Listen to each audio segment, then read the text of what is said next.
Bonjour à tous.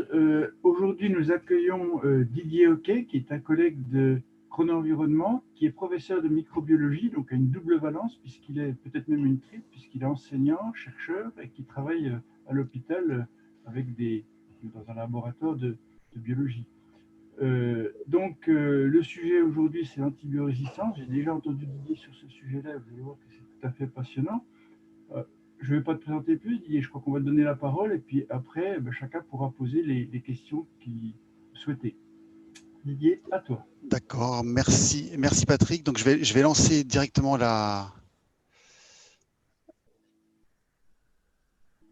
Alors, partager. Voilà. Donc voilà voilà mon écran. Donc je remercie Patrick Giraudoux de m'avoir invité à cette conférence pluridisciplinaire. Donc Patrick avait donné le titre Les microbes ont toujours une mutation d'avance et l'exemple de l'antibiorésistance. Et moi j'ai souhaité pour ajouter ma petite touche personnelle la question suivante: comment naissent les bactéries pathogènes épidémiques résistantes aux antibiotiques? Alors, comme Patrick l'a dit, et je te remercie de m'avoir aussi joliment présenté, je suis prof de microbiologie au CHU de Besançon et à la fac de médecine pharmacie de Besançon. Et donc je fais partie du laboratoire Chrono-Environnement de l'UBFC. Alors, voilà, donc on va procéder par étapes et je vais d'abord vous présenter les bactéries pour qu'on comprenne bien ce que c'est qu'une bactérie pathogène multirésistante aux antibiotiques. Donc les bactéries, c'est les petits machins, là, les petits bâtonnets. Je ne sais pas si vous voyez ma souris, c'est les petits bâtons qui sont ici, un peu rose violacés, et qui font environ, c'est très petit, ça fait 1 micromètre en gros. Elles sont d'origine très ancienne, on verra tout à l'heure. Elles sont extrêmement diverses et c'est bien là à la fois notre richesse et notre difficulté de contrer la multirésistance. Elles sont extrêmement nombreuses, on verra en masse de carbone ce qu'elles représentent. Et elles sont très évoluées, on verra pourquoi. Et elles évoluent très rapidement. Alors les bactéries au laboratoire, je ne sais pas si certains d'entre vous ont déjà vu des bactéries au laboratoire sous le microscope. Alors là, c'est pour avoir ce genre de vue, vous mettez une goutte d'eau entre deux lames de verre et vous regardez ça au microscope avec un grossissement x400. Et puis voilà ce qui se passe. Voilà. Donc c'est une bactérie, c'est ça en fait. On dirait des petites fourmis qui vont d'un endroit à un autre. Alors j'ai pris celle-ci parce qu'elles étaient mobiles, mais vous voyez, elles se croisent, elles se disent des trucs peut-être, on ne sait pas trop ce qu'elles se racontent, mais ça ressemble plutôt à une espèce de grande piscine avec entre une piscine et une fourmilière, vous voyez. Voilà. Alors, on a vu une bactérie. Maintenant, qu'est-ce qu'un antibiotique? Un antibiotique, c'est une substance naturelle, synthétique ou hémisynthétique, qui va inhiber la vitalité des bactéries. Un antibiotique, ça va tuer une bactérie ou ça va en tout cas l'empêcher de pousser. Et dans la définition que j'ai donnée, il y a un mot qui est important, c'est naturel. Ça veut dire que il y a une grande partie des familles antibiotiques qu'on utilise tous les jours qui sont d'origine naturelle et parmi lesquelles les bêta-lactamines, c'est les pénicillines ou les céphalosporines qu'on utilise tous les jours quand on est malade, les aminosides, les macrolides, les tétracyclines, le chloramphénicol ou les phénicolés et les polypeptides. Donc une grande partie des familles antibiotiques sont d'origine naturelle. Alors, avant les antibiotiques, comment c'était? Il n'y a pas si longtemps, il n'y a pas un siècle. Donc, plutôt que de donner des chiffres un peu compliqués, j'ai choisi un vieil article de novembre 41, en pleine guerre. C'est une série de cas de patients, de 122 patients qui avaient une bactériémie, c'est-à-dire la présence de bactéries dans le sang. Et cette bactérie, c'était le staphylocoque doré, donc Staphylococcus aureus. Sur les 122, il y en a 82% qui sont morts. Et il y avait 2% de survivants parmi les patients de plus de 50 ans. Donc voilà, ça n'a rien à voir avec les chiffres qu'on a maintenant. Maintenant, quasiment tous les patients sont soignés grâce à des antibiotiques qui sont très très puissants. Et puis, donc ce papier a été publié en novembre 41 et la production de pénicilline a commencé vraiment en 42. Alors là, quel a été l'apport dans le siècle dernier et encore maintenant des antibiotiques sur la qualité de vie et sur l'espérance de vie chez l'homme? En gros, les antibiotiques ont participé grandement à l'augmentation de l'espérance de vie entre 45 et 2010. En gros, on a gagné 20 ans de vie grâce aux antibiotiques, grâce également à la vaccination. Mais retenez 20 ans.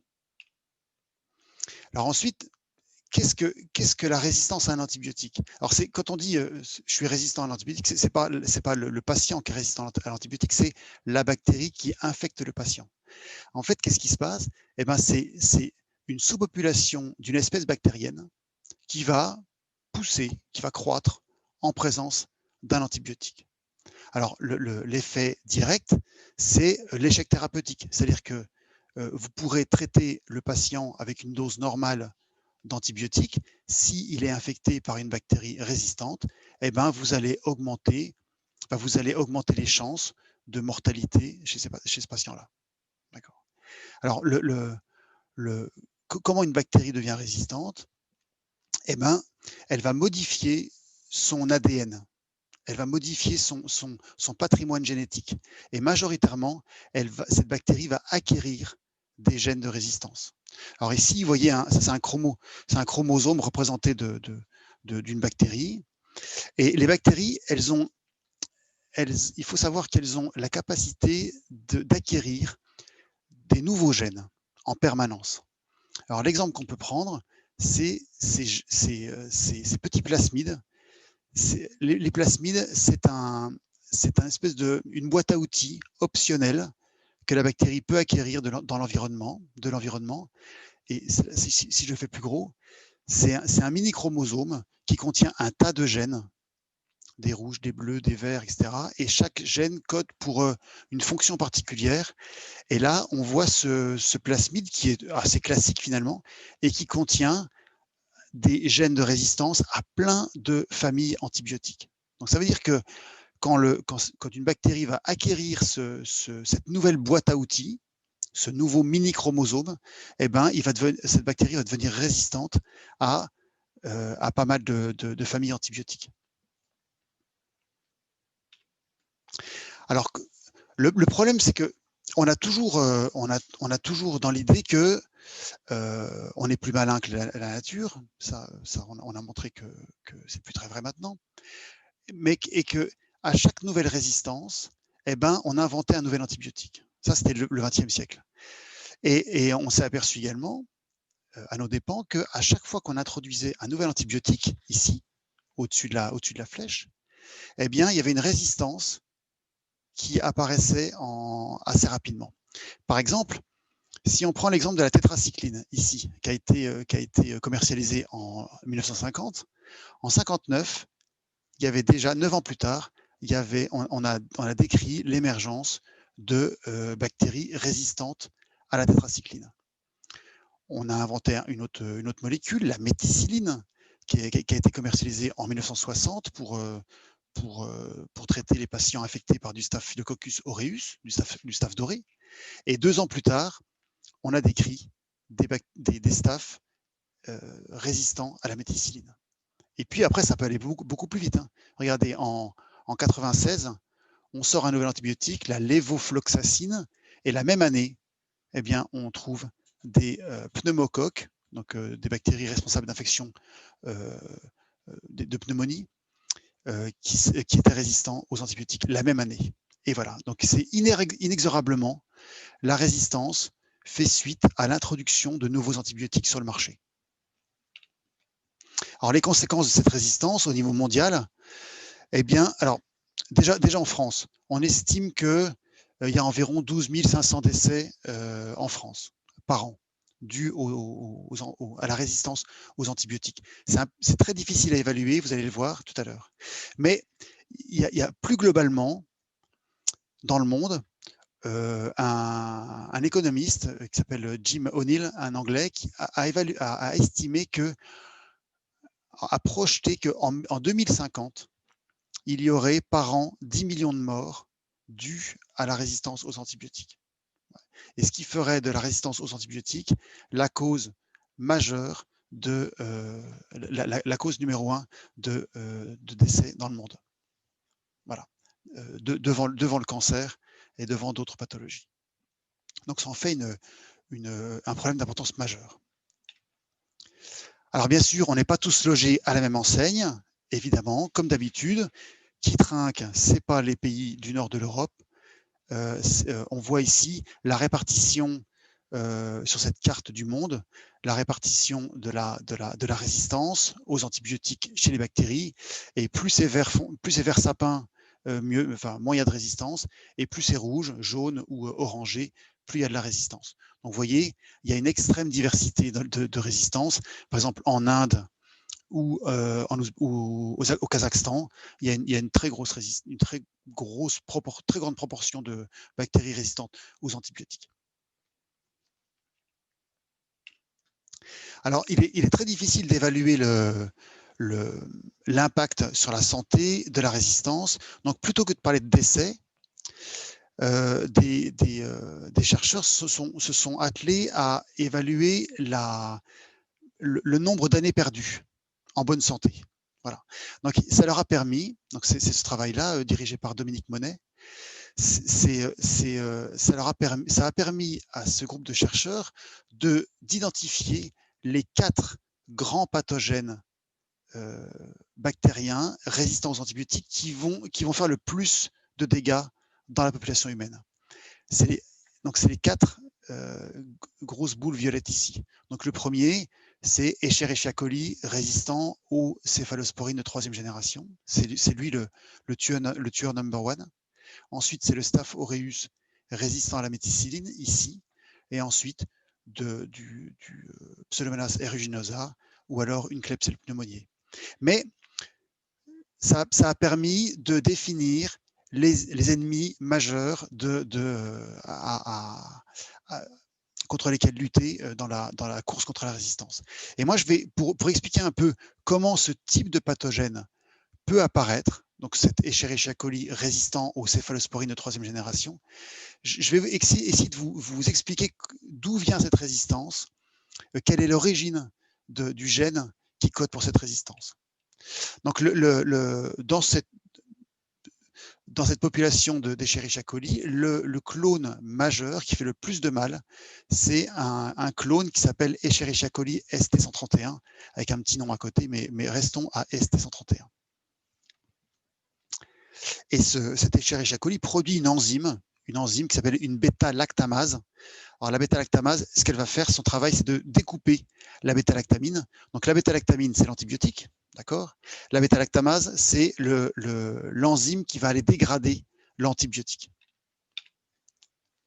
Alors le problème de cette bactérie résistante que je viens de vous présenter tout à l'heure, cette Escherichia coli ST131, c'est que lui, il a acquis une boîte à outils, donc un plasmide, qui contient un tas de gènes, vous voyez ici représentés, et ces gènes codent pour des résistances à beaucoup de familles d'antibiotiques. Alors parmi lesquelles les bêta-lactamines, avec une belle faute d'orthographe pour ceux qui savent, les bêta-lactamines, cette boîte à outils va entraîner une résistance aux aminosides, avec des gènes ici, aux fluoroquinolones, aux tétracyclines, au chloramphénicol, aux macrolides, aux sulfamides, bref, en une seule acquisition génétique, en une seule acquisition de boîte à outils, eh ben, cette bactérie va pouvoir résister à un très grand nombre de familles antibiotiques. D'accord? Et en plus de ça, eh ben, cette bactérie résistante, elle a un chromosome qui est muté et qui lui permet de résister à un antibiotique important, enfin une famille antibiotique importante qui s'appelle les fluoroquinolones. Donc il a fallu finalement peu d'événements génétiques quelques mutations, une acquisition et puis une mutation pour devenir résistante à quasiment l'ensemble de tous les antibiotiques.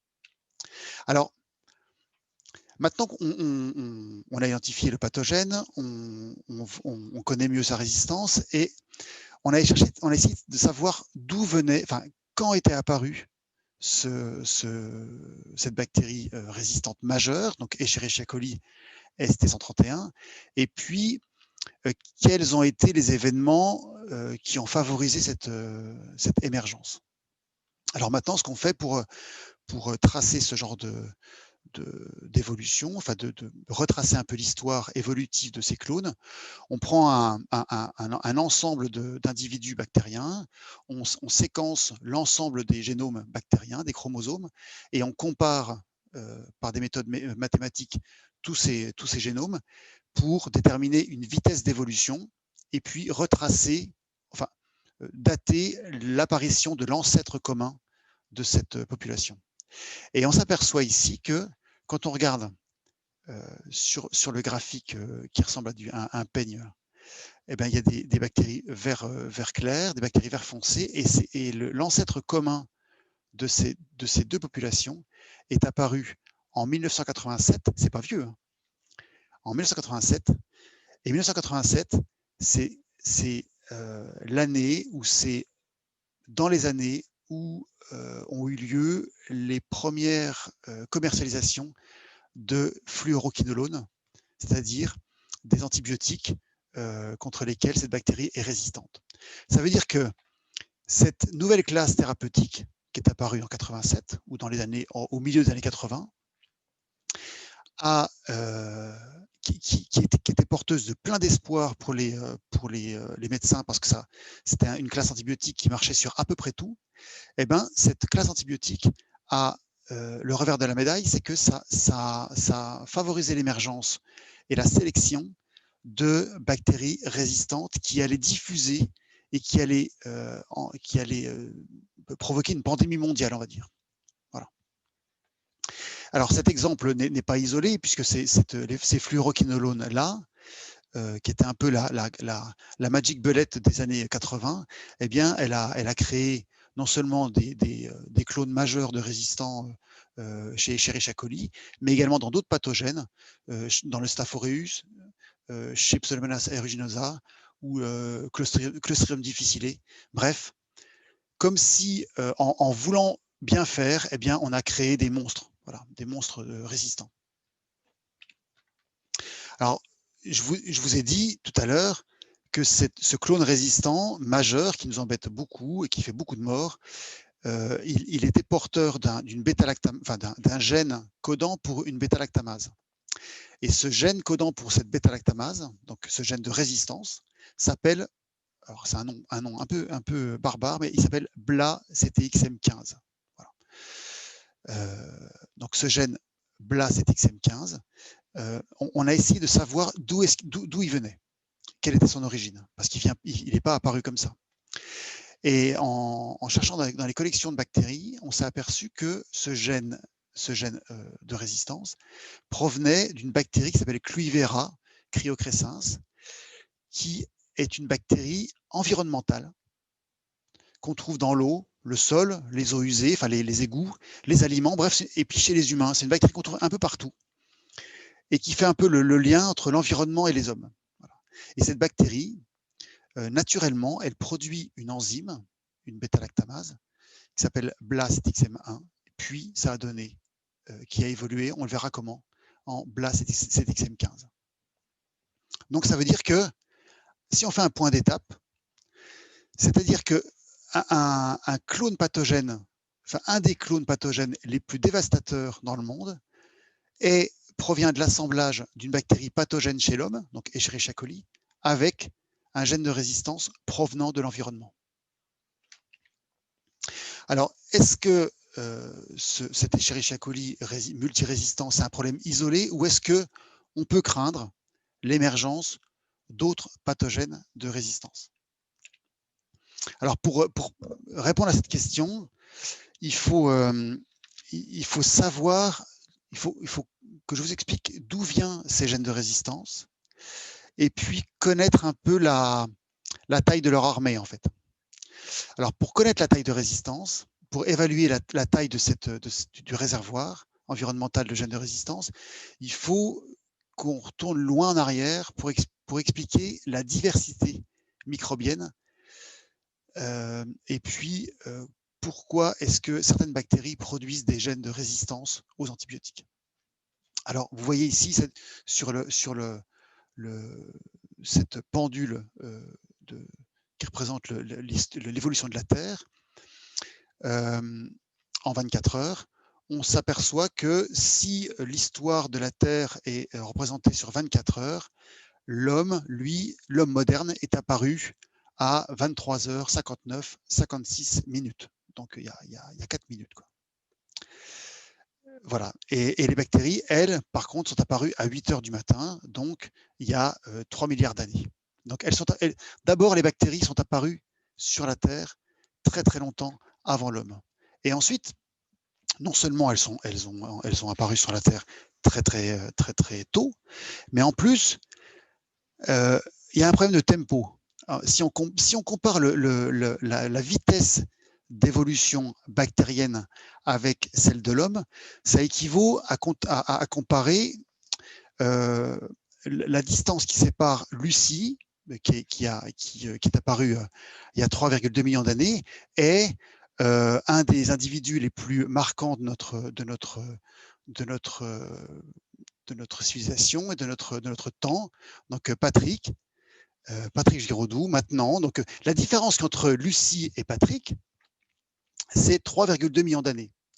Et si on rapporte ça au nombre de générations, alors 3,2 millions d'années, ça représente, si on fait la génération humaine à 15 ou 20 ans, ça fait 160 000 générations humaines.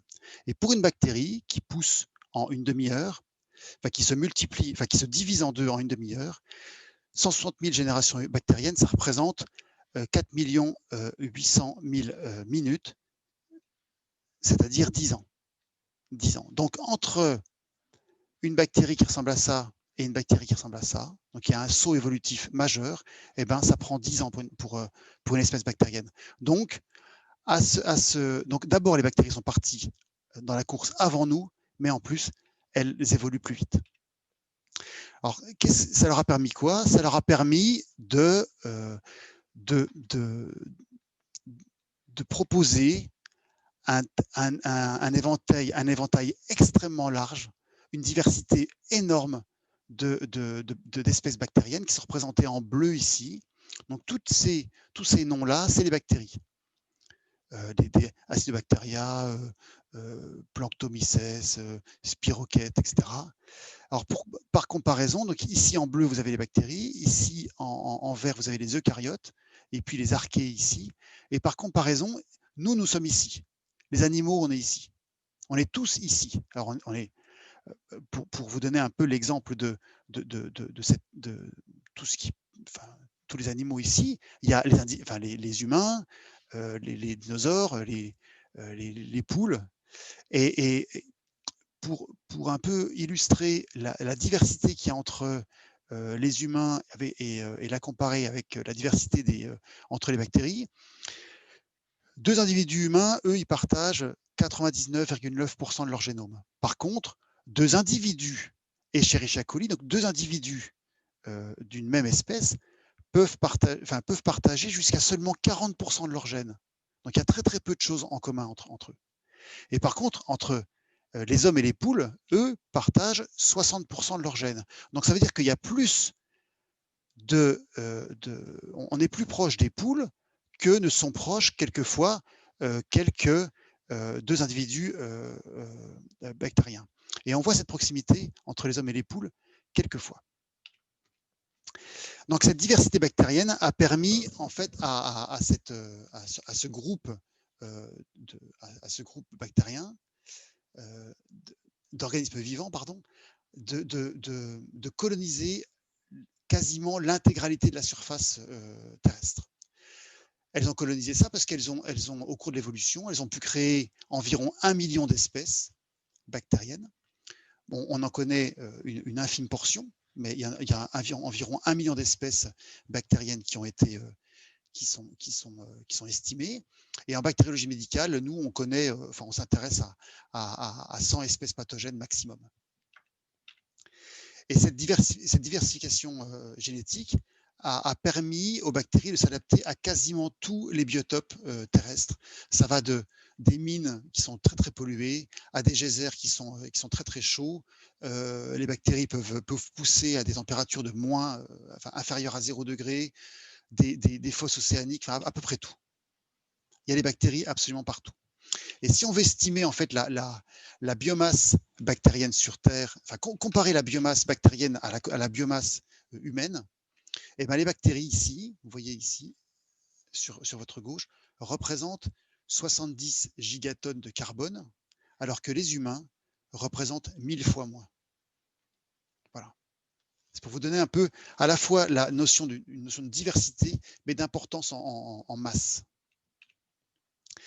Alors, pour comprendre l'origine de la résistance aux antibiotiques, il faut comprendre d'abord l'origine des antibiotiques eux-mêmes. Vous rappelez, on l'a tous vu au collège ou au lycée, l'expérience de Fleming, qui selon l'histoire, la légende, avait laissé une gélose qui s'est contaminée avec une moisissure, et puis il s'est aperçu ici, autour de la moisissure, qu'il n'y avait pas de culture bactérienne qui avait poussé. En fait, non, je pense que c'était beaucoup plus préparé que ça, et c'était pas si fortuit que ça. Donc ça veut dire que entre les espèces de micro-organismes, eh ben, il y a une lutte fratricide qui se crée, une lutte de niche, et une espèce va aller tuer les espèces voisines, ou en tout cas les maintenir à distance pour pouvoir préserver son espace. Alors on l'a vu ici dans l'expérience de Fleming avec des pénicilliums et puis du staphylocoque, mais il y a également d'autres exemples. Ici, par exemple, vous avez une culture de pénicillium avec une autre bactérie qui s'appelle Micrococcus luteus. Donc, vous voyez ici, le microcoque ne s'approche pas trop de la colonie de pénicillium. Et un autre exemple, à l'inverse, une souche de Bacillus, qui est une bactérie, eh bien, qui maintient à distance un champignon filamenteux. Donc, vous vous rappelez l'origine naturelle de pas mal de familles antibiotiques, donc parmi lesquelles les bêta-lactamines, les aminosides, les macrolides, donc des espèces, des familles antibiotiques très importantes. Mais même s'il y a une guerre fratricide entre ces espèces, il y a une cohabitation qui est possible.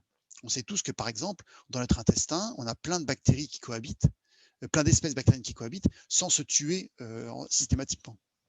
Et vous voyez ici une gélose, une boîte de pétri qui symbolise cette cohabitation qui est possible entre les espèces.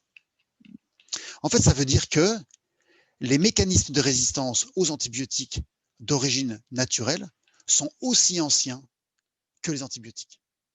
Ça, c'est une notion qui est importante à retenir, c'est que la résistance est aussi ancienne que les antibiotiques, et aussi ancienne presque que les bactéries.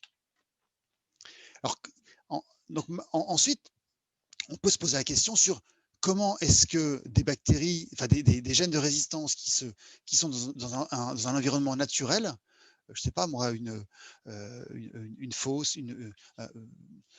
un marais, une rivière, du sol, etc. Comment est-ce que ces gènes de résistance peuvent se retrouver sur des bactéries pathogènes? En fait, il y a 3 étapes pour arriver à ce bactérie pathogène épidémique. C'est d'abord, il faut que, vous voyez ici, les gènes de résistance sont symbolisés en rouge sur l'encart A, là-haut. Pour que ce petit machin rouge se retrouve dans un élément génétique mobile, eh bien, il faut que ce gène saute sur un élément génétique mobile comme un plasmide ou comme un transposon ou un petit bout d'ADN qui va pouvoir le véhiculer d'une bactérie à l'autre. Et ça, ce saut, c'est comme si un gène montait dans un bus, en fait. Et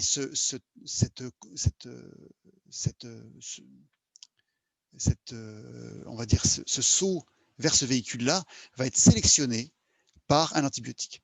Et ensuite, une fois que vous avez un élément génétique mobile qui contient ce gène de résistance, ce nouveau gène de résistance, eh bien, il faut que ces éléments génétiques mobiles passent d'une espèce bactérienne à l'autre, symbolisés ici par des ronds colorés ou des rectangles colorés. Et ce transfert d'espèce bactérienne à espèce bactérienne, eh bien, lui, il va être favorisé et sélectionné par les antibiotiques.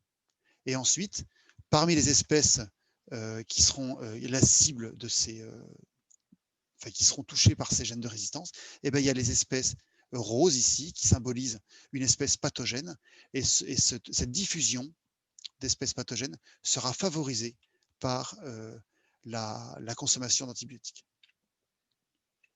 Alors maintenant, on a vu quel était le processus qui favorise l'émergence d'un pathogène résistant aux antibiotiques. Donc, quelles sont les conditions environnementales qui favorisent l'émergence de ces pathogènes? Eh bien, il y a eu un travail qui a été fait par l'ANSES, qui a été rendu la semaine dernière, qui résume en fait les conditions idéales pour qu'une bactérie pathogène résistante aux antibiotiques émerge dans l'environnement. Et ces conditions idéales, qu'on peut appeler hotspot ici, ou point chaud, elles sont à la frontière, elles demandent la réunion de trois conditions. D'abord, il faut un environnement dans lequel il y a des gènes de résistance aux antibiotiques, des gènes de résistance naturels. Un environnement pollué par les bactéries pathogènes. Alors, vous verrez comment est-ce qu'on peut polluer un environnement par des bactéries pathogènes, c'est pas dur.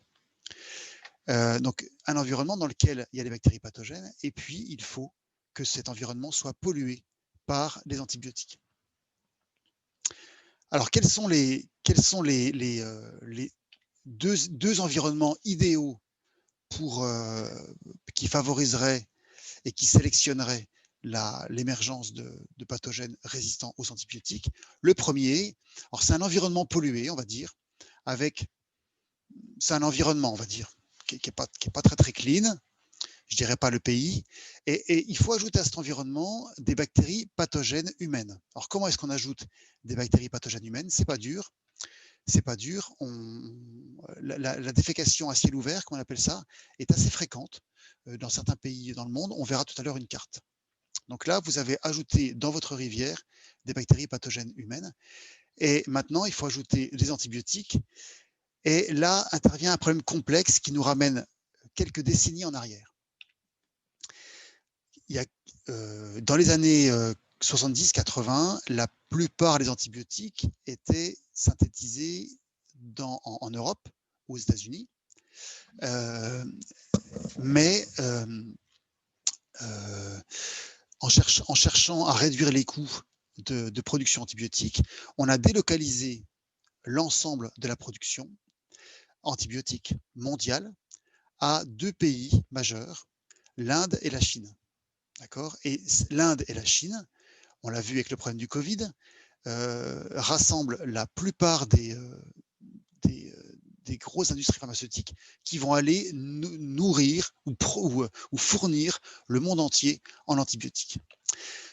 Sauf que, on va dire poliment, que les standards environnementaux de ces pays-là, ou en tout cas de certaines de ces régions de ces pays-là, ne sont pas au niveau des standards occidentaux. En d'autres termes, ça veut dire que ces industries pharmaceutiques vont aller relarguer dans l'environnement, à travers leurs égouts et les rejets industriels, des quantités faramineuses d'antibiotiques qui vont se retrouver dans les rivières. Donc, par exemple, en Chine, un effluent industriel contenait 1 gramme par litre de tétracycline. Alors, ça ne vous dit pas grand-chose. Un autre exemple, mais en Inde, un effluent industriel contenait 31 mg par litre de ciprofloxacine. Ça veut dire qu'on a environ 1 million de fois plus que dans une rivière française. Et ça veut dire qu'on est en gros 10 fois plus que dans le sang d'un patient traité par cet antibiotique, ciprofloxacine. Donc, il y a plus d'antibiotiques dans cet effluent industriel indien que dans le sang d'un patient traité par cet antibiotique. Alors, un autre, donc on va dire que, pour revenir ici, cet environnement-là est très favorable à l'émergence de bactéries résistantes. Un autre environnement favorable, c'est l'élevage industriel. Qui dit concentration d'animaux, dit il y a une pression économique avec un enjeu majeur, c'est que s'il y a une bactérie importante qui se met dans cet élevage-là, ça demandera souvent l'abattage complet de la population élevée, donc avec un impact économique important. Et puis, donc c'est d'abord utilisé à des fins sanitaires, mais également comme promoteur de croissance. C'est-à-dire que les antibiotiques sont utilisés comme promoteurs de croissance dans pas mal de pays encore pour favoriser la croissance rapide de ces animaux d'élevage. Et on sait que dans le monde, globalement, en 2012, il y avait 1/3 des antibiotiques qui étaient consommés par les humains et 2/3 par les animaux. Et que d'ici 2030, la consommation chez les animaux allait encore augmenter. Mais on verra qu'on peut faire quelque chose. Donc voici 2 environnements idéaux qui favoriseront l'émergence de pathogènes résistants. Donc l'environnement pollué par antibiotiques et par des bactéries fécales, et puis les élevages. Alors juste un exemple de la répartition des populations qui pratiquent la défécation à l'air libre. Donc comme d'habitude, c'est toujours la ceinture de pauvreté qui en pâtit, avec l'Afrique subsaharienne, l'Inde, la Chine, etc. Donc un point d'étape. Donc comment est-ce qu'on favorise l'émergence de nouveaux pathogènes résistants? Eh bien, il faut des pathogènes dans l'environnement et que cet environnement soit pollué également par des antibiotiques. Mais ensuite, une fois qu'un pathogène a émergé quelque part, dans un élevage en Chine par exemple, pour prendre un exemple, ou dans un égout à New Delhi, comment est-ce que ce nouveau pathogène va diffuser localement et mondialement? Eh bien, localement, ce qu'il faut savoir, c'est que la diffusion de la résistance se fait à 2 niveaux.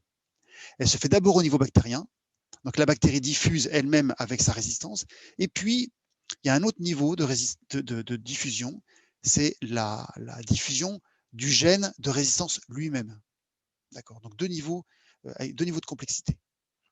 Alors, comment est-ce que la diffusion se fait au niveau local?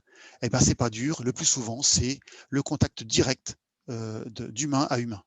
Voilà. Maintenant, on le sait bien avec le Covid, on a appris tous à se laver les mains. Et comment se transmet au niveau mondial comment diffusent ces bactéries au niveau mondial?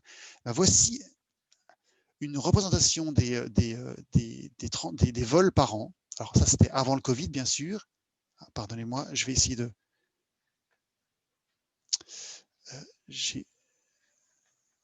ça n'a pas marché.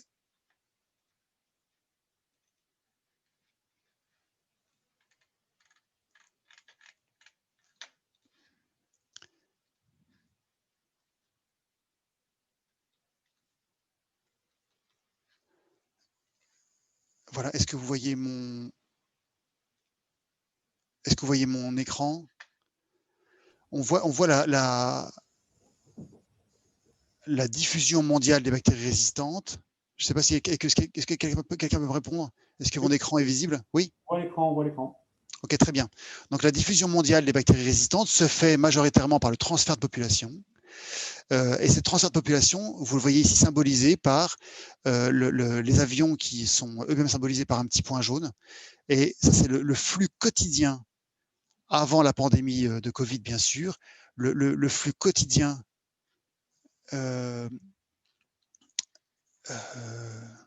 attendez, je crois que j'ai un petit problème de... Est-ce que... Voilà.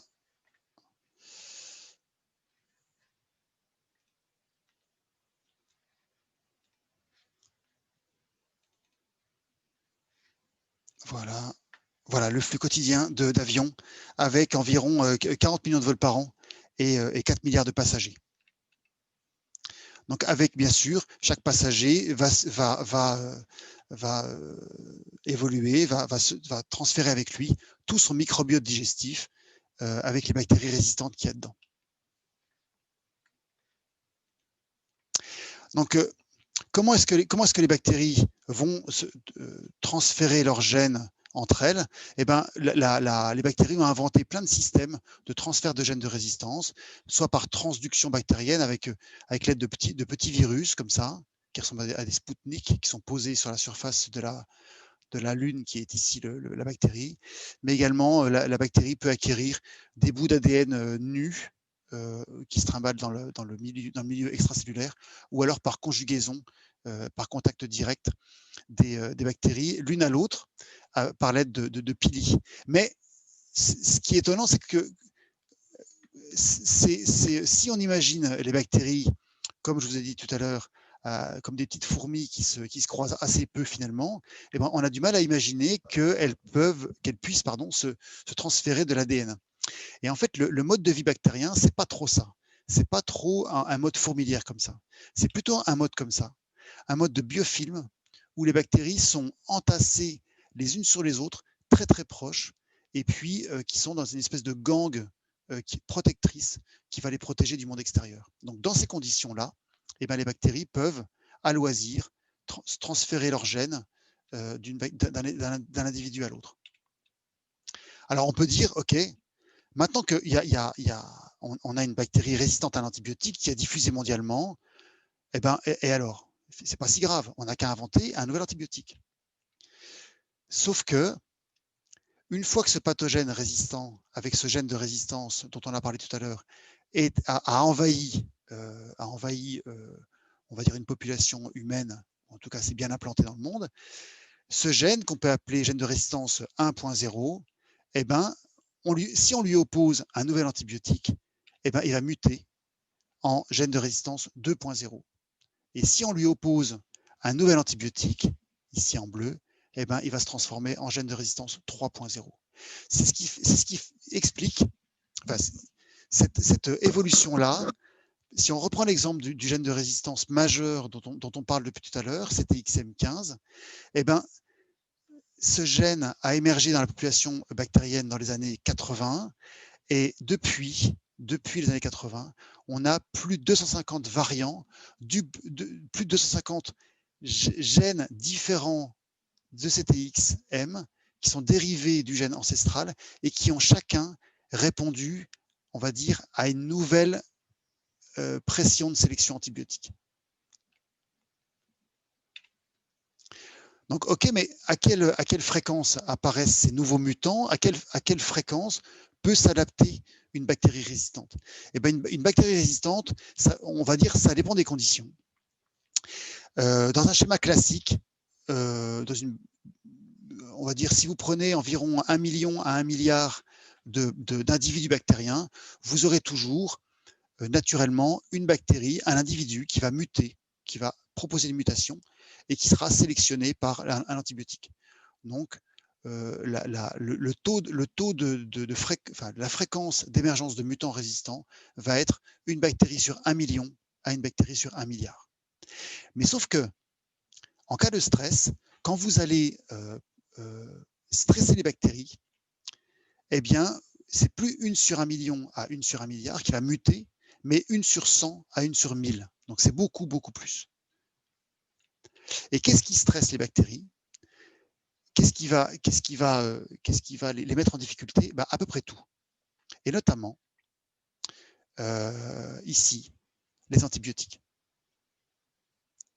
Vous avez les radiations UV, vous avez les agents anticancéreux, le stress oxydatif, mais surtout, vous avez les antibiotiques. Ça veut dire que quand vous traitez un patient par antibiotique, eh bien, vous allez augmenter la fréquence d'émergence de mutants résistants.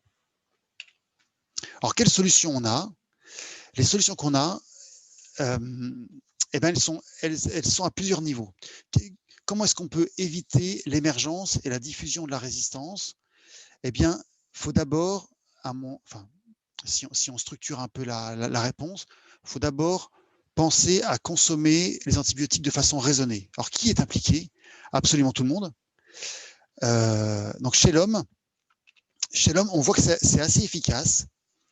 On a vu qu'il y a une relation assez directe entre la consommation antibiotique et la résistance aux antibiotiques. Et la consommation antibiotique, comment est-ce qu'on peut la baisser? Eh bien, on peut la baisser en éduquant les gens et en faisant des campagnes d'information. En éduquant les gens, en éduquant les médecins également. Mais là vous voyez ici le graphe violet, c'est le graphe qui représente, c'est la courbe de consommation antibiotique en France. Et vous voyez une campagne en 2002, les antibiotiques, c'est pas automatique, a bien marché et on a vu une réduction de la consommation antibiotique. Mais quand on a arrêté la campagne en 2004, 2003, 2004, eh ben, la courbe s'est mise à remonter tranquillement. Il y a eu en 2009 une autre campagne dont le slogan était moins accrocheur et ça a moins bien marché. Donc l'éducation est très très importante. Et il faut maintenir ce niveau d'éducation à la fois chez les patients, mais également ce niveau de formation primaire chez les soignants. La consommation raisonnée, elle se fait également en usage vétérinaire. Donc, par exemple, en France, il y a un plan qui s'appelle Éco-Antibio qui a été mis en place en 2012 et qui est encore actif et qui marche plutôt bien et qui a permis de réduire l'exposition des animaux aux antibiotiques. Et sur 4 ans, ils ont réussi, les vétérinaires ont réussi et les éleveurs ont réussi à faire reculer de 40% la consommation antibiotique avec, on va dire, une réduction spectaculaire de la consommation antibiotique, des antibiotiques fragiles, on va dire, en tout cas précieux. Donc ça marche bien en accord avec les éleveurs et les vétérinaires. Et dans d'autres pays, ça marche bien aussi. Vous voyez ici, j'ai un autre exemple. En Chine, ils utilisaient beaucoup dans l'élevage la colistine, c'est un antibiotique qui coûte pas cher et qui était consommé largue à manu dans les élevages de poulets et de porcs chinois. En Chine, en 2017, le gouvernement a interdit l'utilisation de colistine dans les élevages d'animaux. Alors quand la Chine dit quelque chose, quand le gouvernement dit un truc, c'est, vous voyez ici, la consommation la production en bleu s'est vraiment effondrée. C'était extrêmement efficace. Donc, ça veut dire que la consommation de cet antibiotique dans les élevages chinois a fortement diminué. Et ça s'est traduit sur cette même période par une diminution des infections par des bactéries résistantes à cet antibiotique chez l'homme. Vous voyez ici, si on prend l'exemple de Shanghai, ici, les barres ici représentent la proportion de patients qui étaient porteurs ou infectés par une bactérie résistante avant l'interdiction de la colistine en rose et après en vert. Donc oui, il y a un impact, on peut agir et on peut agir en légiférant et en interdisant la consommation antibiotique ou en régulant fortement la consommation antibiotique vétérinaire. Et on peut également réduire la consommation antibiotique par la vaccination, par l'implémentation de tests rapides, notamment pour la grippe ou pour les angines, et par l'éducation. Je prends l'exemple de la vaccination. Ça marche plutôt bien. Un exemple pour illustrer le fait que la vaccination puisse réduire la résistance aux antibiotiques. Ici, c'est la vaccination anti-pneumocoque chez les enfants de moins de 2 ans. Le plan antibiotique a été mis en place en 2002 et la mise en place de la vaccination obligatoire chez les enfants de moins de 2 ans a été mise en 2003.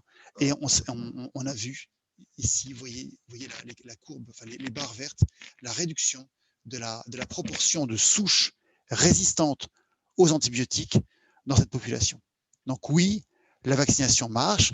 La vaccination contre les bactéries, contre les maladies bactériennes marche, mais également indirectement, la vaccination contre les pathologies virales marche aussi, puisque si vous réduisez le nombre d'infections virales, vous réduisez la demande en antibiotiques, puisque on sait bien que les maladies virales peuvent être traitées à tort par les antibiotiques. Également, un autre levier pour limiter l'émergence et la diffusion de nouveaux pathogènes résistants aux antibiotiques, c'est les infrastructures de traitement des eaux usées. Alors, dans les pays développés, c'est plutôt bien réglé. Les stations d'épuration sont assez efficaces, marchent plutôt bien. Mais par contre, il y a beaucoup d'efforts à faire dans les pays en voie de développement pour ce traitement des eaux usées. Et puis, également, un autre levier, c'est que on a délocalisé notre production antibiotique dans 2 pays majeurs, donc Chine et Inde. Et par contre, on n'a pas exigé en retour des standards environnementaux de pollution. Et peut-être qu'il faudrait réfléchir à leur imposer à ces pays producteurs des normes plus drastiques de pollution, ou alors penser comme la pandémie Covid a un peu changé la donne, puisque les gouvernements, devant la pénurie d'antibiotiques ou la pénurie de matériel médical, a pensé à rapatrier ou en tout cas ramener les producteurs d'antibiotiques en Europe. Il faut se préparer à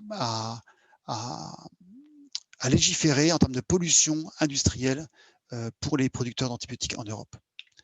Voilà, donc j'en ai terminé. Donc je vous remercie de votre attention. Je remercie à nouveau Arnaud et puis Patrick de m'avoir invité. Et je crois qu'il y a un temps de discussion tous ensemble. Donc merci à tous. Merci. Alors pour le temps de discussion, on va faire comme d'habitude. Alors éventuellement, Didier, on peut couper le partage d'écran, comme ça on verra ceux qui posent des questions. Voilà, donc j'arrête mon partage d'écran. Magnifique. Et si vous voulez poser des questions, vous pouvez le faire en levant la petite main bleue.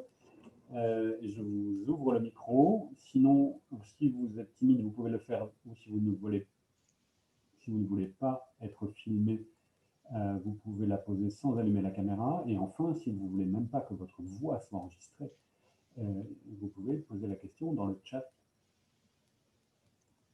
Je vois une petite main bleue, c'est Sarah Carvalho. Sarah qui a dû recevoir, voilà, c'est bon. Ouais. Bon. Bonjour, merci beaucoup, c'était très intéressant. Alors, j'avais une question, bon, c'est un petit peu un point, disons, minime dans votre intervention, mais vous évoquiez la question de la défécation à l'air libre dans certaines populations. Et il y a quelques années en Inde, il y avait eu toute une politique justement de construction de toilettes chez les gens. L'État s'est beaucoup impliqué, etc. Et puis, ils se sont rendus compte qu'il y avait une résistance culturelle, c'est-à-dire que même quand on leur avait fabriqué des toilettes, etc., chez eux, ils avaient cette habitude et dans leur culture de déféquer en plein air. Bon. Au-delà de ce point particulier concernant les Indiens, moi, ce que je vois, c'est qu'il y a quand même une question culturelle extrêmement forte. C'est-à-dire que, typiquement, nous, notre génération, on est la génération qui a donc grandi avec des antibiotiques et donc il y a une espèce de côté spontané dans notre mentalité à utiliser les antibiotiques, etc.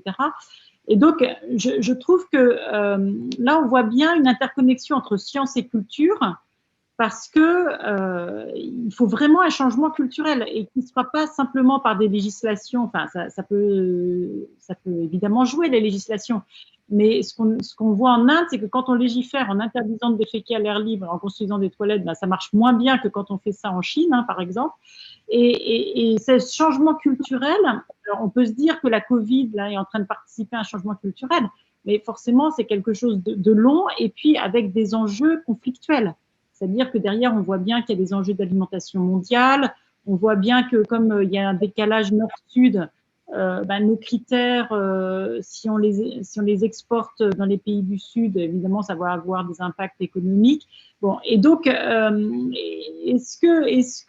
enfin, cette dimension culturelle, comment est-ce qu'elle est appréhendée par vous, par des médecins ou des pharmaciens qui vivaient dans cette culture, disons, bactériologique, antibiotiques, etc. Et comment est-ce que vous percevez des leviers vraiment réels par rapport à cette forme d'inertie sociale qu'on a? Alors, merci pour cette question, c'est extrêmement intéressant.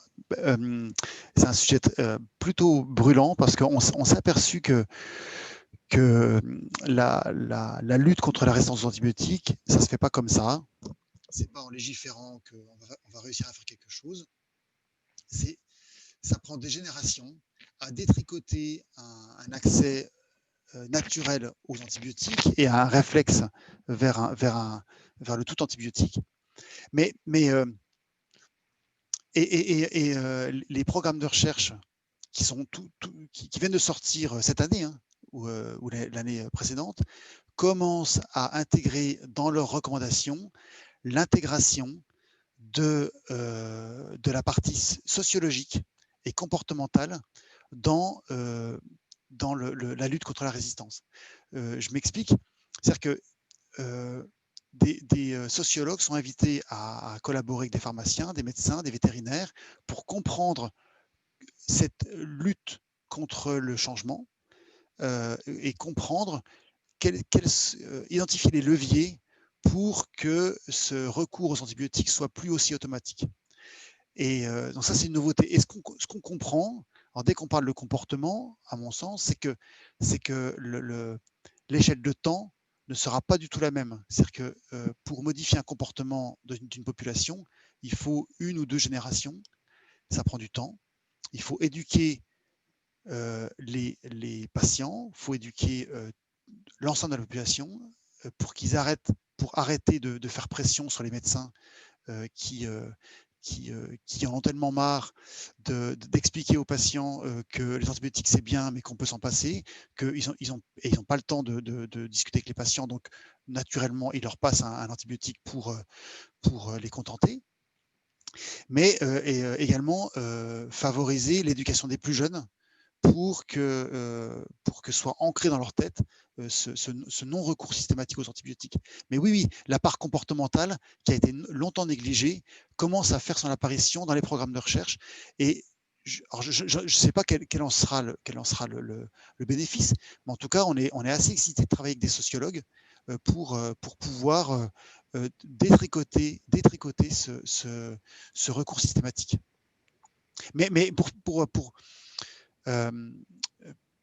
compléter ma réponse, c'est un problème de riches qu'on expose là. C'est facile de dire ça dans les pays occidentaux où on peut faire une infection bactérienne sans mettre notre vie en péril, parce qu'on a quelques plans B, si vous voyez.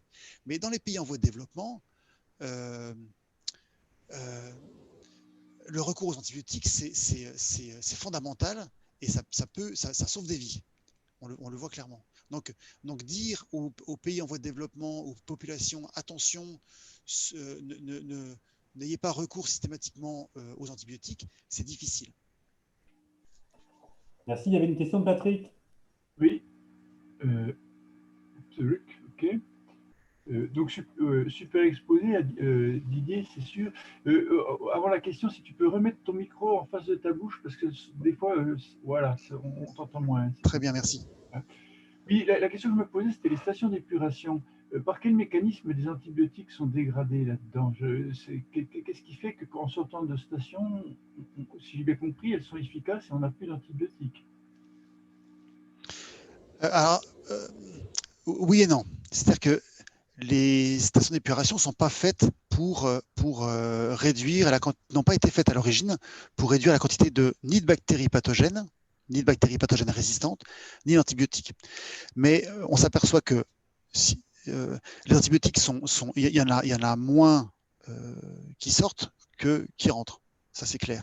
Le processus de dégradation, il peut être soit bactérien, soit c'est un phénomène de sorption. C'est-à-dire que les antibiotiques vont aller s'absorber sur les boues ou sur les bactéries elles-mêmes, et puis les bactéries vont floculer pour tomber sur le fond de la station d'épuration. Mais ensuite, pour répondre complètement à la question, c'est que ces boues sont séchées ou traitées et souvent réutilisées pour amender les champs de céréales ou les champs cultivés, les champs agricoles. Donc, dans ces boues d'épuration, on retrouve de nombreux antibiotiques dans des quantités qui sont quelquefois importantes, mais dont on ne connaît pas la biodisponibilité. D'accord. Mais on trouve des antibiotiques, mais également d'autres polluants comme des biocides ou des métaux lourds. Voilà, donc ces boues sont un concentré de tout ça. Voilà. Mais dans une de tes conférences, j'avais cru comprendre que les concentrations dans les terres agricoles dues justement à ces épandages étaient suffisantes pour maintenir l'antibiorésistance dans les souches bactériennes du sol. Tu confirmes? Alors, je confirme. On en sait un peu plus maintenant. C'est-à-dire que les concentrations d'antibiotiques qu'on trouve dans les boues épandues dans les champs céréaliers sont importants. Il y a de grandes concentrations. Cependant, ce qu'on ne sait pas, c'est la disponibilité biologique de ces molécules. C'est-à-dire que même si je te dis il y a 1 mg par litre ou 1 mg par gramme de ciprofloxacine dans la boue que j'ai épandue, on ne sait pas si au niveau bactérien, on ne sait pas si la bactérie verra en face d'elle 1 mg par gramme. Donc il y a un problème parce que les antibiotiques sont absorbés sur des boues ou dans de l'argile ou dans des matrices extrêmement complexes. Est-ce qu'il n'y a pas un risque de relargage derrière alors du coup? Alors le risque de relargage, il n'est pas au niveau de l'antibiotique lui-même. Tu veux dire si par exemple dans un champ épandu, s'il pleut sur un champ épandu, est-ce qu'il y a un relargage? C'est-à-dire, imagine que ça soit absorbé par des matières organiques ou des humines ou bien des argiles, pourquoi pas, à un moment donné, elles seront dégradées.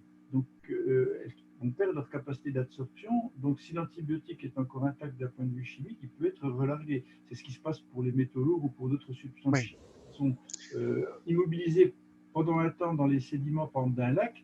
Et le jour où on remet à l'oxygène les sédiments, ça relargue tout, quoi. Alors effectivement, il y a une expérience intéressante dans la Seine qui a été faite dans l'estuaire de la Seine, où ils ont fait des carottages assez profonds au fond de la rivière et ils ont trouvé des sédiments qui étaient contaminés encore par les antibiotiques. Mais on ne connaît pas leur propension à revenir dans le circuit. Ça, c'est une chose. Par contre, le relargage qui a été documenté à partir des champs épandus vers les rivières ou les lacs, c'est le lessivage par les pluies qui amène les bactéries résistantes des champs épandus vers les rivières. Ça c'est documenté. Bon, merci. Merci. Nous avons une question de Dominique. Alors, elle avait dans le chat, mais elle a levé la main. Je lui donne la parole. Normalement, Dominique doit recevoir un message pour allumer le micro. C'est bon, je pense. Ça devrait marcher. Bonjour. Bonjour à tous. Merci beaucoup, Didier. C'était super, vraiment excellent. Et oui, je voulais reprendre les commentaires un peu sur les conditions culturelles, au sens même plus large, un peu socio-économique des différents pays. Je pense que vraiment la lutte contre la surutilisation des antibiotiques, quelle qu'elle soit, elle demande vraiment une analyse très précise, très complexe, pays par pays. Ce qu'on a pu apprendre depuis qu'on travaille en Chine, c'est que les fameux médecins aux pieds nus de Mao, qui traînaient dans toutes les campagnes chinoises et qui avaient fait le prestige du grand homme, entre autres, on les a recyclés en un an à la médecine, disons, occidentale.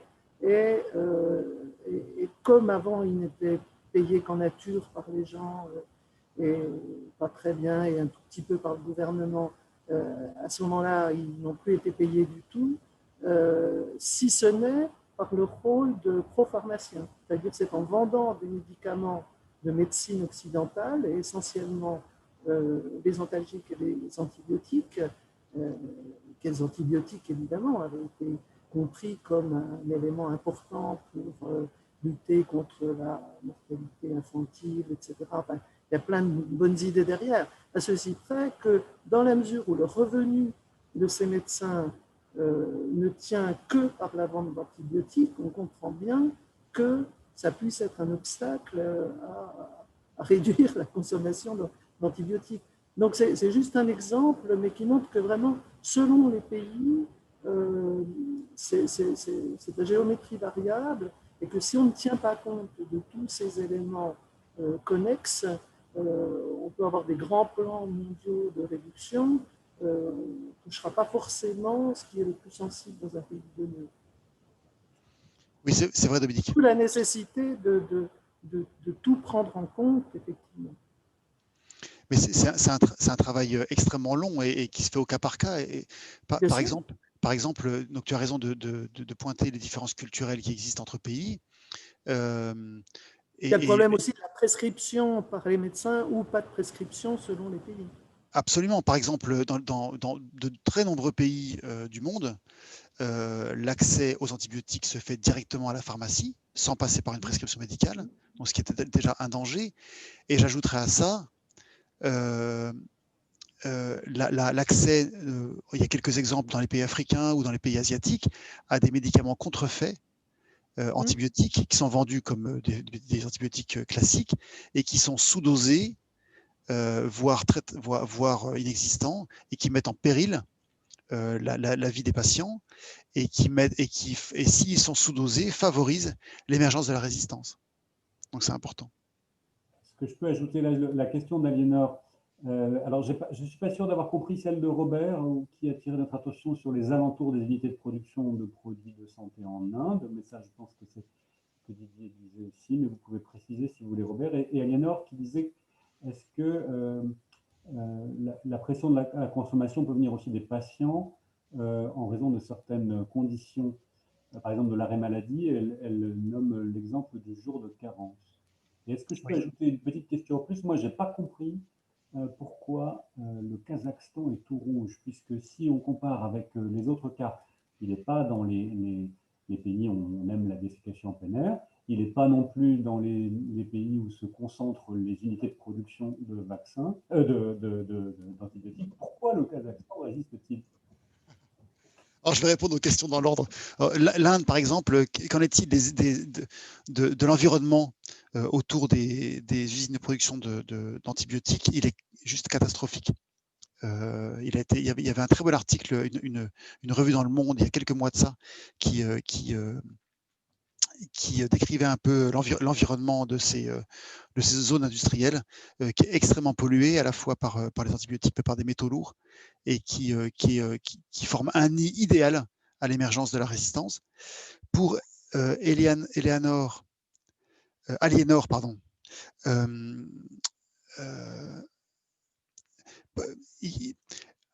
une grippe, on va dire une angine traitée par antibiotiques n'est pas plus courte qu'une angine pas traitée par antibiotiques. D'accord. Donc ça, c'est aussi, chez une personne en bonne santé, une maladie virale ou une grippe non traitée par antibiotiques est aussi longue qu'une grippe traitée par antibiotiques. Donc ça, c'est ce dont je parle quand on parle d'éducation aux plus jeunes ou aux patients. Il faut absolument, ou une rhinite, il n'y a pas lieu de traiter par antibiotiques. C'est illusoire de croire que les antibiotiques raccourcissent la durée de la maladie. Voilà. Et sinon, le Kazakhstan, pour Arnaud, je n'en sais rien. Il se peut très bien que dans ces pays-là, que je connais pas bien, les données reposent sur quelques points de mesure qui soient extrêmement défavorables. Voilà. À mon avis, c'est peut-être ça.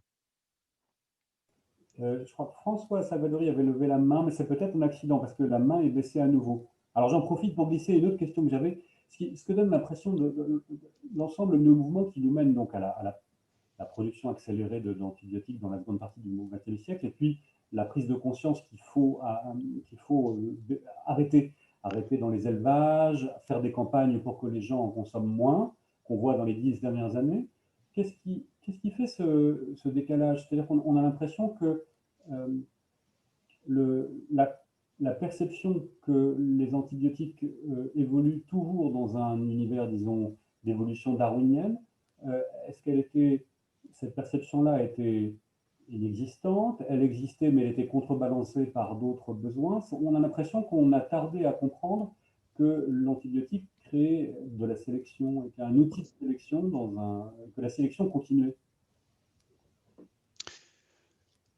Oui, alors tu veux dire le fait que entre les années 80, on va dire 70 et 2000, l'industrie pharmaceutique a sorti de nouvelles molécules assez régulièrement, et puis que tout d'un coup, on se soit arrêté? C'est ça la question? Est-ce qu'on s'est aperçu à un moment que notre production d'antibiotiques produisait des accidents d'évolution aussi incroyables que ceux que tu nous as montrés sur les arbres? On voit à partir de 87 l'explosion, l'idée que nos antibiotiques jouent un rôle démultiplicateur dans l'histoire évolutive de certains organismes.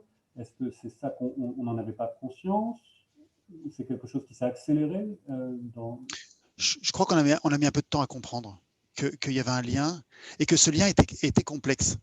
Par exemple, alors là, avec le recul, on a des outils plus fins pour décrypter un peu cette connexion entre consommation et résistance.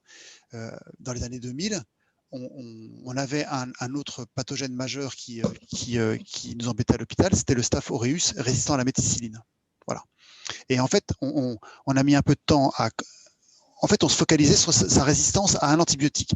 Mais en fait, l'expansion de ce Staph aureus, eh ben, elle a eu lieu parce qu'on a consommé un autre antibiotique qui n'avait presque rien à voir. Donc je n'ai pas parlé de cette complexité-là pour ne pas brouiller le message, mais la consommation d'un antibiotique va favoriser la résistance à un autre antibiotique. Donc, et on s'aperçoit maintenant qu'aucune dose d'antibiotique, quelle qu'elle soit, quelle que soit la nature de l'antibiotique, est anodine. C'est-à-dire que vous pouvez prescrire un antibiotique qui vous semble mineur, mais favoriser l'émergence d'une bactérie qui est résistante à un antibiotique majeur. Et en fait, le désintérêt de l'industrie pharmaceutique pour dans le renouvellement de l'arsenal thérapeutique, il est quasiment uniquement financier. C'est-à-dire qu'avec le temps, on a commencé à être un peu plus malin et à réserver les nouveaux antibiotiques pour des niches thérapeutiques. On les réservait en gros, on les réserve maintenant toujours pour les quelques patients qu'on n'arrive plus à traiter par les antibiotiques classiques.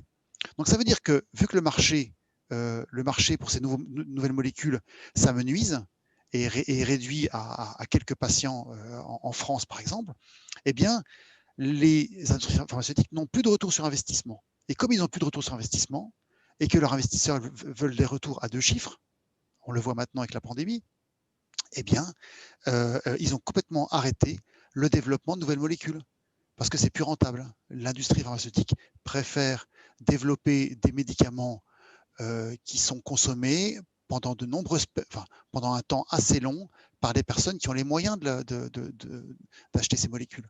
Donc ça veut dire l'industrie préférera développer des molécules anticancéreuses, des molécules anti-diabète, anti-cholestérol, tout ça. C'est bien plus rentable. C'est cynique, mais c'est bien rentable. Merci, j'ai une question. Cette fois, j'ai ouvert le micro de Françoise. C'est à vous. Voilà. Bonjour, j'étais vraiment très intéressée par votre exposé que j'ai trouvé brillant. Je me demandais d'ailleurs si vous autorisiez qu'on le divulgue à des étudiants éventuellement. Oh, bien sûr. Oui.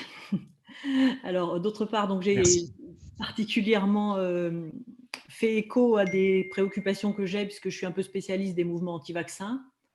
Et donc, les problèmes de communication autour des vaccins et des antibiotiques, finalement, recoupent les mêmes problématiques, même si elles sont opposées sur certains points, puisqu'il y a une demande continue d'antibiotiques et un refus et de réticence continue des vaccins. Donc ça, c'est quelque chose que je ne comprends pas, parce que c'est assez paradoxal, finalement, cette demande de médicaments, en particulier antibiotiques, et cette réticence qu'on continue de voir pour les vaccins. Bon, voilà, ça, c'est une première question, c'est plutôt une remarque. Ensuite, j'ai une question vraiment pour le spécialiste. Comment expliquer vraiment clairement et de façon convaincante qu'on ne sélectionne pas des mutants par la vaccination anti-pneumocoque ou anti-méningo, par exemple? Et à quelle vitesse on risque d'en sélectionner?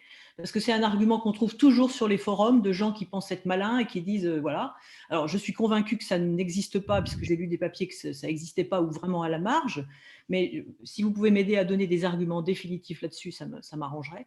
Et dernière question, qu'est-ce que vous pensez de la phagothérapie? Est-ce qu'il y a est-ce qu'on irait moins vite vers de la résistance et pourquoi finalement on a sorte de, pas de tabou, mais de peu de succès, en fait, cette phagothérapie en Occident et en 2020. Oui, c'est vrai. Merci pour ces questions très, très à la fois pointues et très générales. Donc, je vais essayer d'y répondre dans le bon sens. Alors, pour les antivax, effectivement, alors, quand on est vu de l'hôpital, on est vraiment à l'opposé de ça, quoi. Mais les antivax, pour moi, ils représentent une minorité de la population qui est convaincue. Enfin, en général, c'est des CSP+, qui se croient malins, mais il est très difficile de les convaincre de l'inverse, puisque ils vont toujours trouver un argument qu'il sera difficile de démonter, puisque si vous commencez à discuter avec eux en étant dans le corps médical, vous allez tout de suite taxer d'allégeance à l'industrie pharmaceutique. Oui. Voilà, ça c'est une chose. Et il est très difficile de prouver que quelque chose n'existe pas. Par exemple, en Angleterre, ils ont un problème entre la vaccination et l'autisme. En France, on n'a pas ça. Et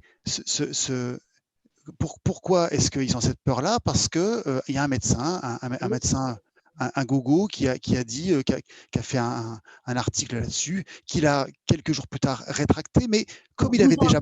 12 ans après. Voilà. Disons, comme il avait parlé et que la mauvaise parole avait diffusé, il était difficile de revenir en arrière, puisqu'on sait que dans ces cas-là, c'est toujours le premier qui parle qui a raison. Oui. Mais effectivement, je ne sais pas ce qu'il faut faire contre ces antivax. L'éducation ou la confiance, je ne sais pas comment faire revenir la confiance. Mais la confiance est là vis-à-vis des antibiotiques, c'est ça qui me trouble, c'est que finalement, il y a quand même une confiance. On ne peut pas dire qu'il y a il n'y a pas une défiance générale vis-à-vis des produits de santé, puisqu'il y a une grosse demande d'antibiotiques et d'anxiolytiques. Peut-être que ça vient du fait qu'on vous injecte quelque chose dans le corps par une aiguille. Mais quand on prend un antibiotique, finalement, on nous injecte aussi, on mange un antibiotique, donc ça passe dans notre sang après. Mais j'ai ce mouvement anti-vax et je ne sais pas quoi en penser. Et je ne sais pas si on aurait bénéfice à lutter contre cette frange très très fine de la population. Je pense que c'est pas une variable sur laquelle on peut jouer pour vacciner les masses entières. Et puis pour l'argument pour la résistance chez le pneumocoque, c'est évidemment faux. Hein. Il n'y a pas de résistance au vaccin, ça n'existe pas. Par contre, alors ce que vos antivax auraient pu comprendre de travers, c'est que mais c'est complexe, c'est pareil. C'est difficile d'entrer dans des considérations complexes quand vous avez quelqu'un qui est buté d'emblée. Donc j'imagine que vous êtes souvent confronté à ce mur-là. En fait, le vaccin antipneumococcique, il va cibler les clones de pneumocoques dominants, ceux qui sont majoritairement résistants aux antibiotiques. Donc, les enfants seront protégés vis-à-vis de ces clones dominants. Donc maintenant, ce qui va diffuser dans la population des enfants, ce seront des clones qui n'étaient pas dominants avant, donc qui n'étaient pas résistants, et qui vont peut-être eux-mêmes résister. Mais ils vont résister à l'antibiotique, pas au vaccin.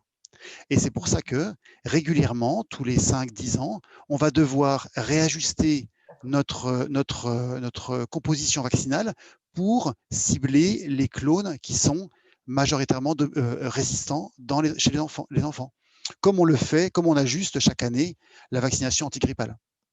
D'accord. Et c'est le cas aussi pour le méningocoque? Le méningo, non, parce que les sérotypes pathogènes, il n'y a pas de résistance chez le méningocoque aux antibiotiques. Et là,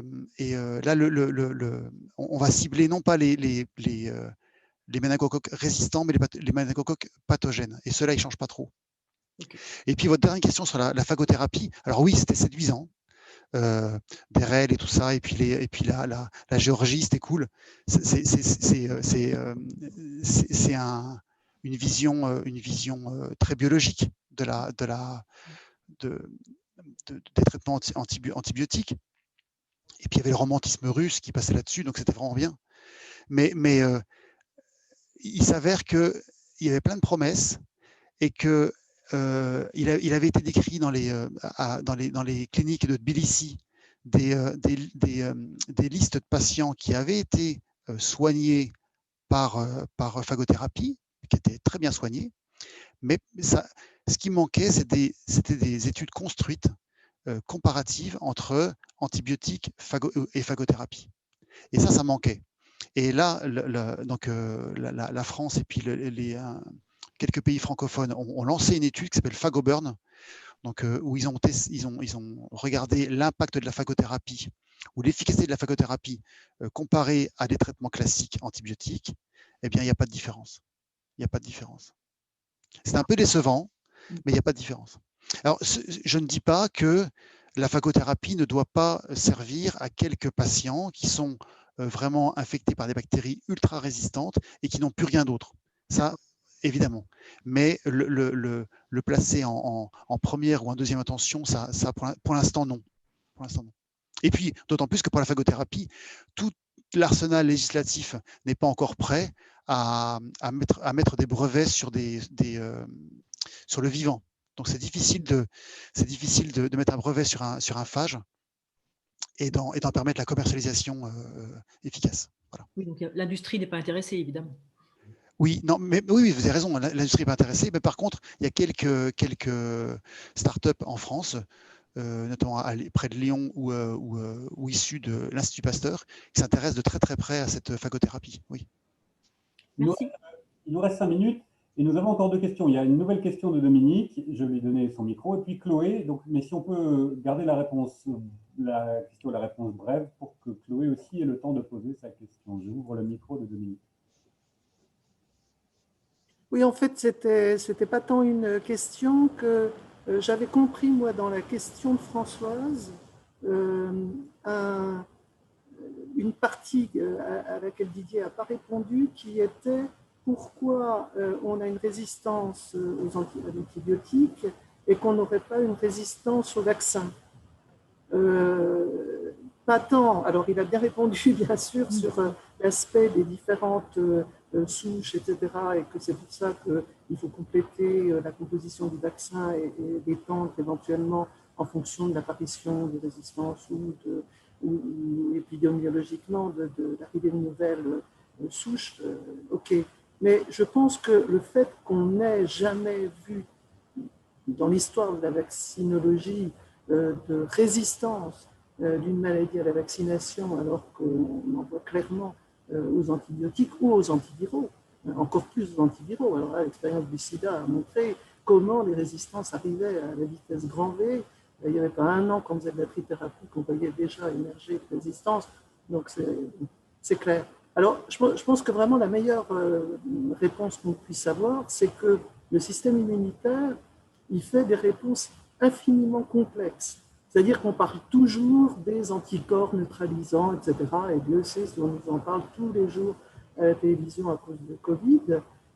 Mais en fait, il y a 1001 façons de réagir dans l'arsenal immunologique d'une personne.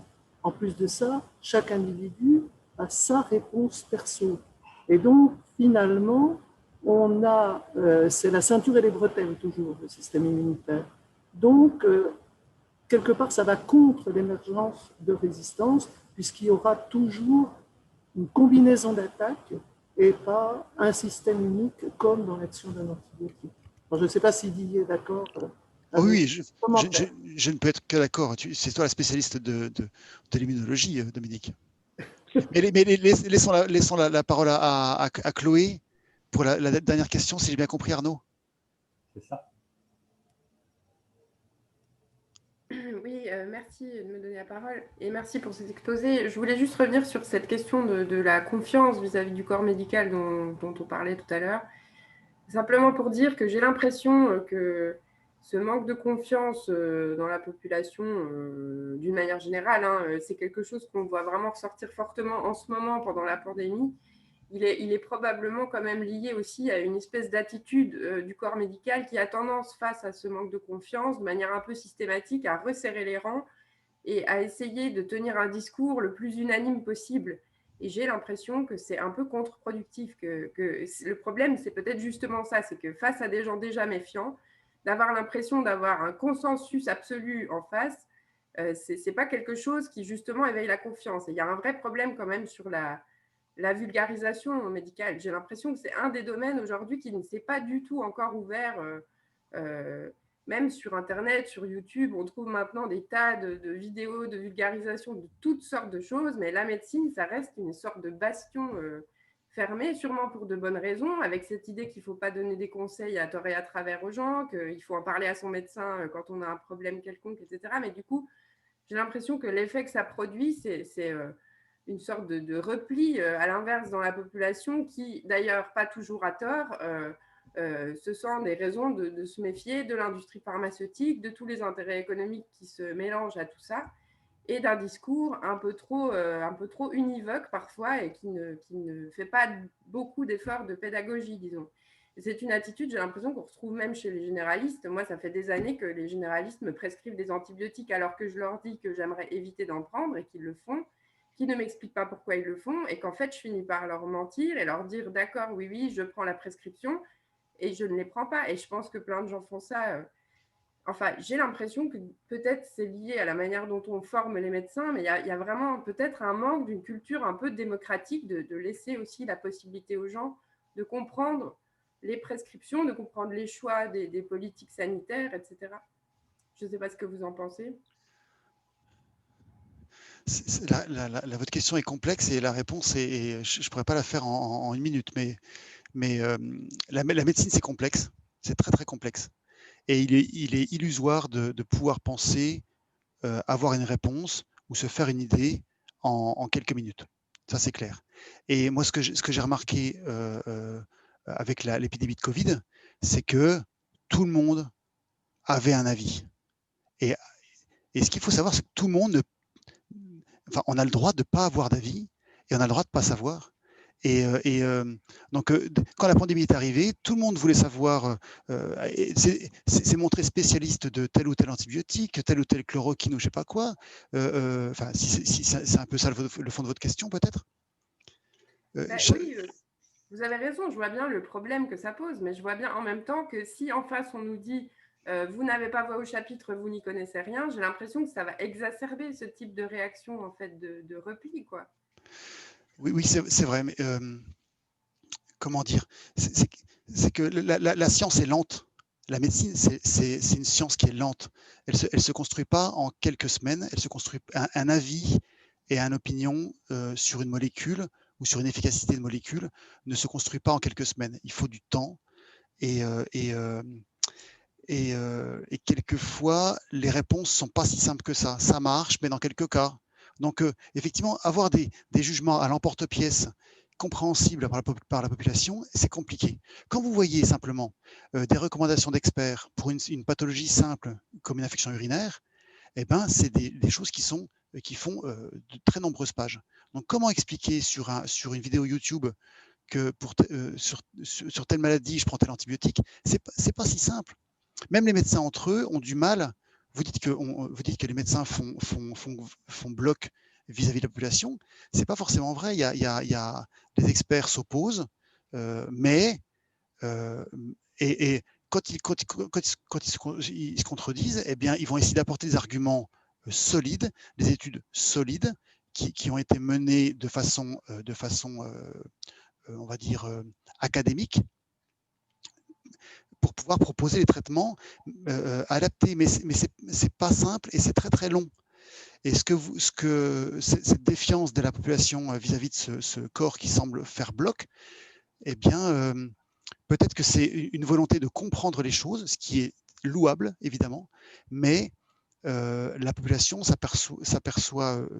voudrait des jugements à l'emporte-pièce ou des traitements qui vont à tout le monde, alors que c'est jamais le cas. C'est jamais le cas. Et encore une fois, dans cette épidémie de Covid dont vous parliez, ceux qui ont parlé le premier et qui ont apporté de l'espoir étaient des usurpateurs. Voilà, parce qu'ils ont bien compris le système mais ils se sont appuyés sur rien du tout. Et le corps médical n'était pas derrière eux pour les soutenir. parce que c'était faux, simplement. Oui, mais je comprends bien le problème. Mais c'est complexe et on ne peut pas, en quelques semaines, proposer des choses qui marchent tout de suite. C'est ça qui est difficile à comprendre. Alors qu'il y a une urgence sanitaire, mais la science est longue. Mais en même temps, peut-être qu'à un moment, ça va quand même être nécessaire de faire cet effort d'amener les débats existants dans la médecine, parce que je ne doute pas évidemment que ces débats existent, mais de les amener un petit peu dans la population, de manière en tout cas à permettre d'avoir un petit aperçu des arguments pour et contre, etc. Mais est-ce que vous pouvez… Oui, Un oui. certain nombre d'effets de réaction aussi qu'on connaît bien en psychologie sociale, hein, la réactance, l'effet stressante et compagnie. Enfin, plus on va avoir tendance à essayer de mettre sous le boisseau un certain type de contenu parce qu'on les juge faux ou mensongers, etc. Et plus ils vont attirer aussi certaines personnes. Sur Internet, c'est assez fort ce genre de phénomène. Oui, oui, tout à fait, vous avez raison. Mais cette volonté de comprendre la médecine ou la pharmacie, elle est légitime. Mais c'est comme si moi, j'avais mon avis à donner à un ingénieur qui a construit un pont. Non, il a fait des études, c'était très très long, mais je n'ai pas mon avis à donner, c'est lui le spécialiste. Vous voyez ce que je veux dire? Pourquoi cette différence-là Mais parce qu'on n'y pense pas. Je pense évidemment notre vie est en danger quand on traverse un pont, mais on ne le réalise pas. Alors que quand il s'agit de maladies, de souffrances, que ça peut durer des mois, etc., là, pour le coup, ça nous concerne très directement et on se les pose, ces Oui, oui, questions-là. vous avez raison, absolument, bien sûr. Mais il y a ce lien de confiance qu'il faut